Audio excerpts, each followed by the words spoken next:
Hello, Scott Gould here. What is engagement? It's a term that's used a lot today when we talk about things being engaging, whether at our workplace or with stakeholders or in our marketing or on Facebook. So we talk a lot about what, things being engaging, but what actually is engagement? Is it a buzzword that's overused, or is there something really substantial and important about it? Well, I've been looking into engagement in earnest since about 2009, so that's 8 years as of this video. And over that time, I've found that engagement, I think, has a methodology. It has a formula, if you will. There is a framework to it. And what that means is we can engage in a way that is strategic rather than tactical. Because the problem with engagement is low engagement. Often people have low levels of engagement, and to fix that, they're trying a number of different hit and miss tactics. Let's try this, let's try that. Let's try a survey at our workplace. Let's try a giveaway on our Facebook page. Well, those things create engagement, and sometimes they do, sometimes they don't. But what I rarely find in my consulting and advisory work is people who've got a sustained approach to engagement. And so I'm going to share with you what I've learned about engagement and the framework that I've found engagement follows through constantly thinking and writing and playing around with this idea, like I said, for 8 years now. I guess, spoiler alert, I'm fascinated by the symbol, the ampersand. You'll probably be aware of it. If you don't know it by name, you'll certainly know it visually. That is the ampersand. It means and. It's a liturgy. It's a symbol. And I'm really fascinated by this. I find it beautiful, partly because I used to be a designer. So as a designer, I really like stuff that's designy. But also, just look at it. I mean, look at its beauty. It's just so sublime. And it's this wonderful symbol. I don't think it's the only one, but it's one of the only symbols that means a complete thing in of itself. So there we go, the ampersand. It means and, it means together, it means joined up, it means bound together, and I absolutely love it. And for me, this is the essence of engagement. Engagement is two things coming together. In actual fact, if you think about engagement, it's like a handshake. There's my hand reaching out for your hand, and I say let's shake hands, and you go okay, let's shake hands, and I put out the invitation and you reciprocate, and our hands join together, and in that moment we are now shaking hands. And that's what engagement is. It means to connect, to fully come together. I think of it like when you're engaging a gear in your car. Of course, you Yanks or automatic drivers are unlikely to know what that is, but when you are in a driving manual or stick, you put your foot down the clutch, you engage the new gear, and the gears engage with each other, they click in. And this is what we're talking about. When we talk about engagement, is things coming together rather than things being separate. Low engagement means things are separate. High engagement, things are together, they are united. And that's what the ampersand means. It means togetherness.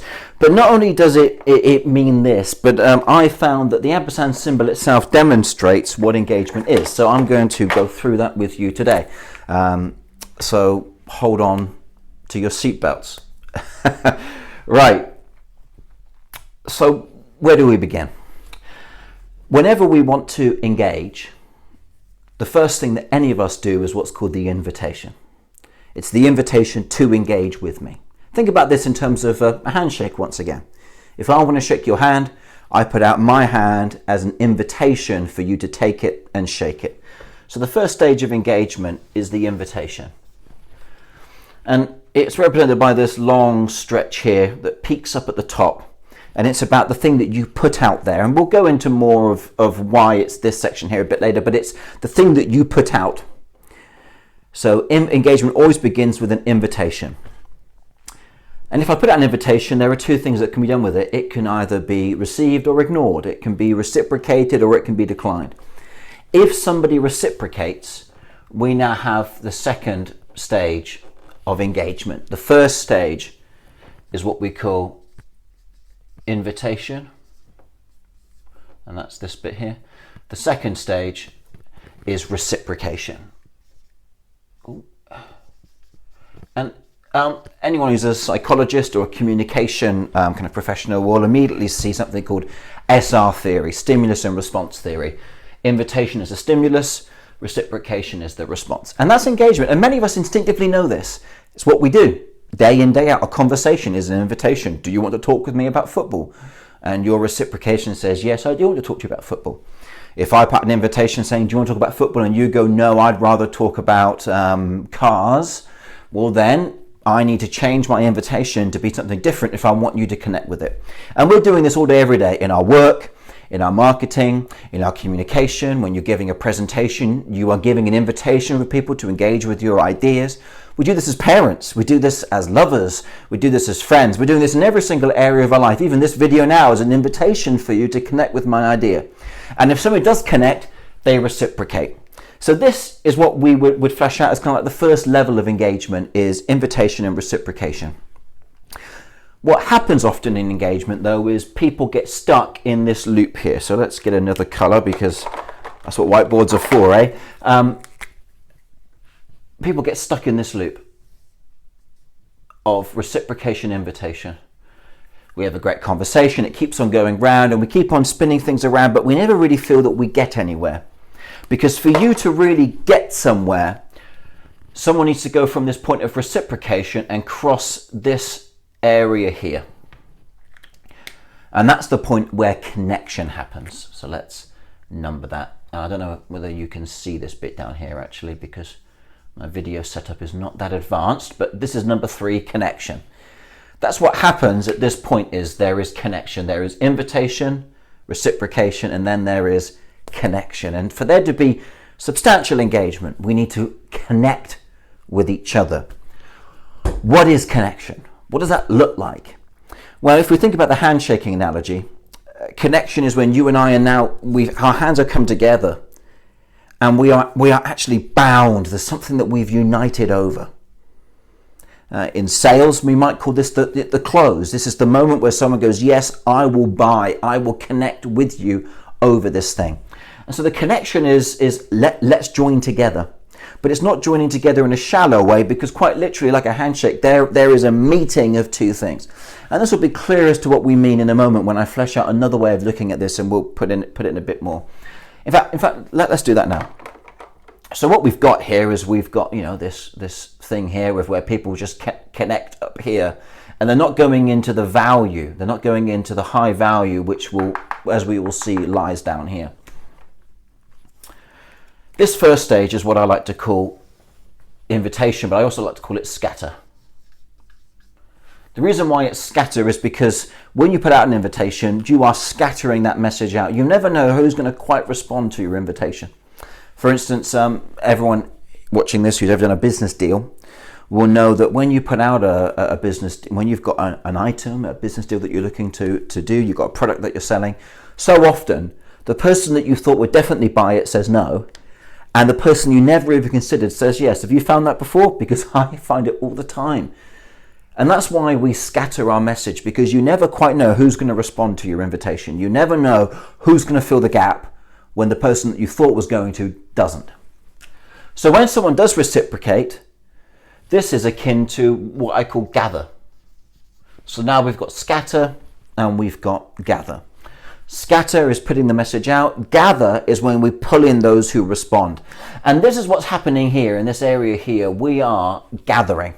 Gathering is when those who respond to your message, respond to your invitation, respond to your call to get more involved in your workplace, respond to your call to get more involved with your community, respond to your call to get involved and get engaged with the talk that you're giving and the ideas that you're sharing.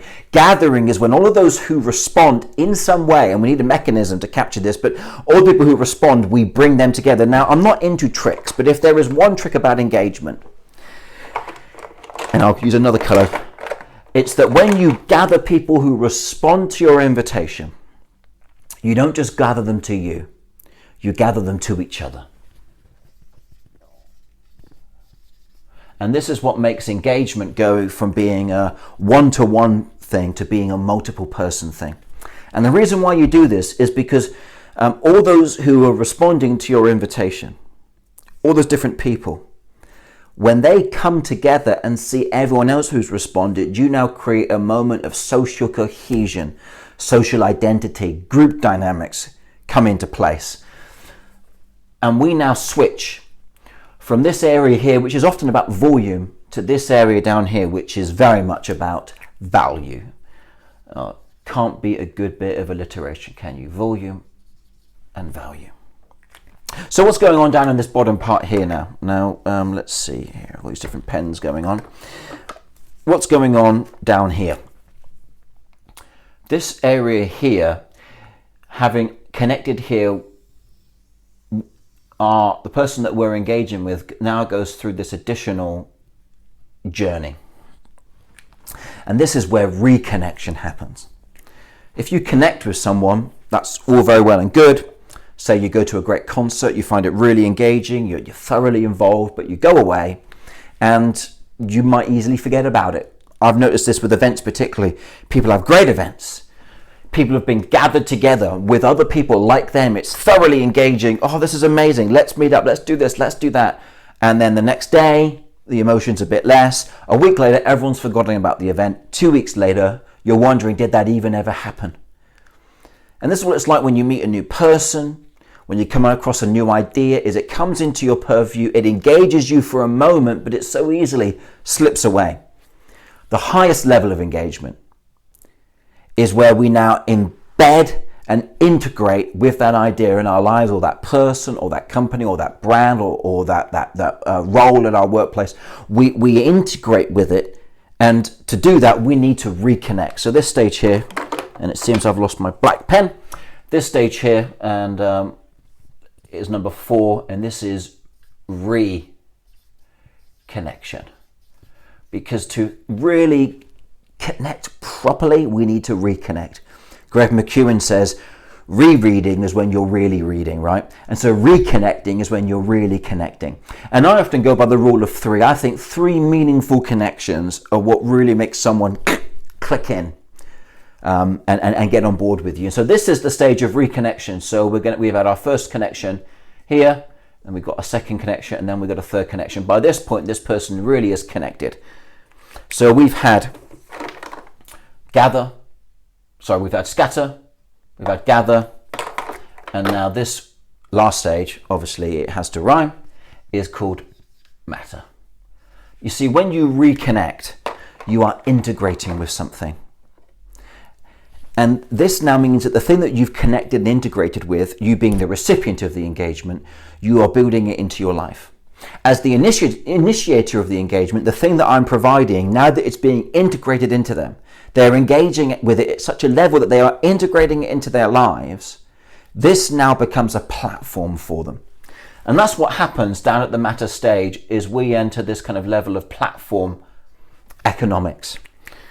Platforms, as we know, are where 2 or more groups of people come together and they share their resources. And because of the new network and marketplace, what happens is the platform elevates those people from problems that they used to have to face. They no longer have to face them. Take, for instance, Amazon. Amazon is a platform whereby I no longer have to worry about where to buy something, because I know it'll be on Amazon. So the question of where do I buy it is gone. eBay, the question of where do I find auctions is gone. The App Store is a great one.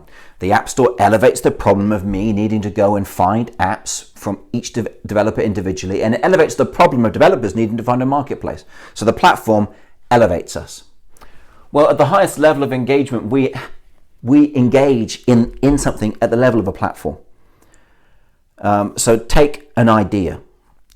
Even an idea can be a platform, because the ideas from, the aforementioned book by Greg McKeown, Essentialism, is now a platform in my mind that has given me ideas and vocabulary and methodologies, so there are problems I no longer have to face. Even an inspirational idea like Martin Luther King's I Have a Dream has elevated me and given me something that I never have to worry about anymore. And for me, that things I don't have to worry about the idea of racism in my own life, because actually that speech has been so meaningful to me, it's elevated me above that type of problem. There are other ones I face, of course, but this platform's helped me overcome that. So an idea will be a platform to you, and we see this particularly in religion.